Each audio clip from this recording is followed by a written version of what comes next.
everyone, I am Anu Mehta from Saravitkari Vidya Mandir, Malerkodla. Today I am going to explain topic matter which comes in chapter 1st of class 9th science. Matter in our surrounding. हमारे surrounding में क्या क्या matter है. तो firstly we will discuss about what do you mean by matter.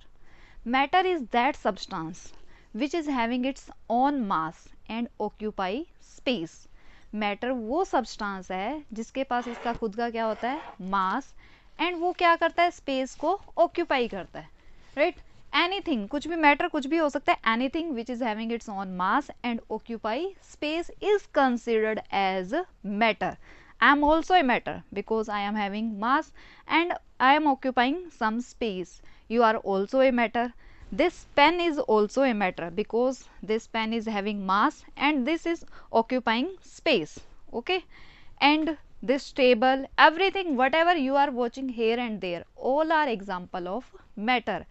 Even that air is also example of matter. Okay, next,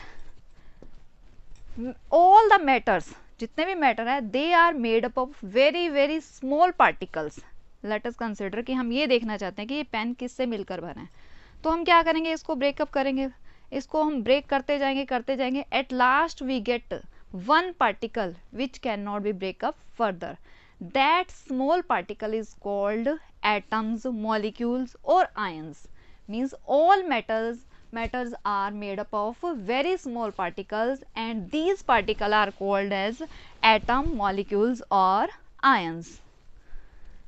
Now we will do an activity which will show that air is an example of matter.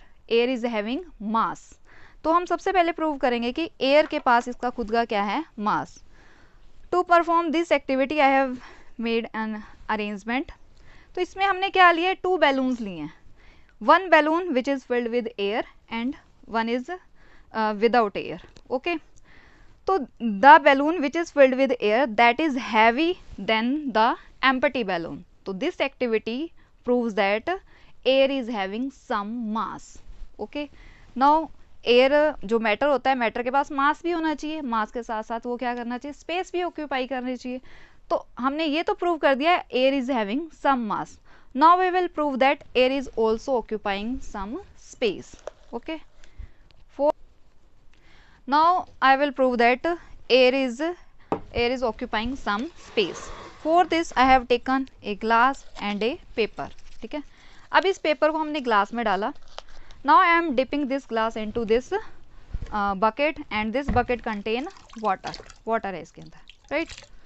तो अगर हम इस paper को मतलब glass के साथ ही इसमें डाल रहे हैं तो पेपर क्या होना चाहिए, वेट होना चाहिए. ओके, तो I am dipping this glass with paper into water. For some time I am keeping this into the water.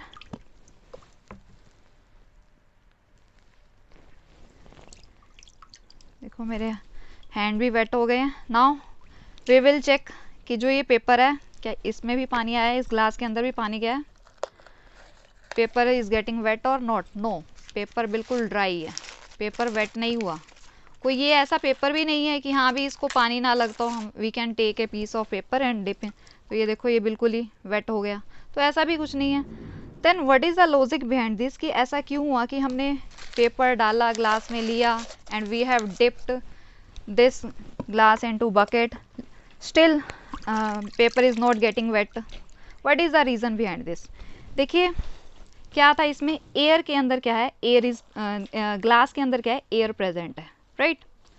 जब मैंने इस ग्लास को जब डिप किया, I have dipped this glass perpendicular, बिल्कुल ऐसे परपेंडिकुलर डिप किया.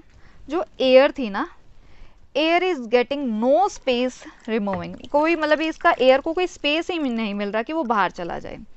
जब तक एयर बाहर नहीं जाती, water can not enter into the glass. ठीक है, जैसे अगर मैं थोड़ा सा भी टिल्टेड कर दूंगी, then air will removed out in the form of bubbles and water will get enter into the glass. ठीक है, this activity proves that air is occupying some space, right. Thank you.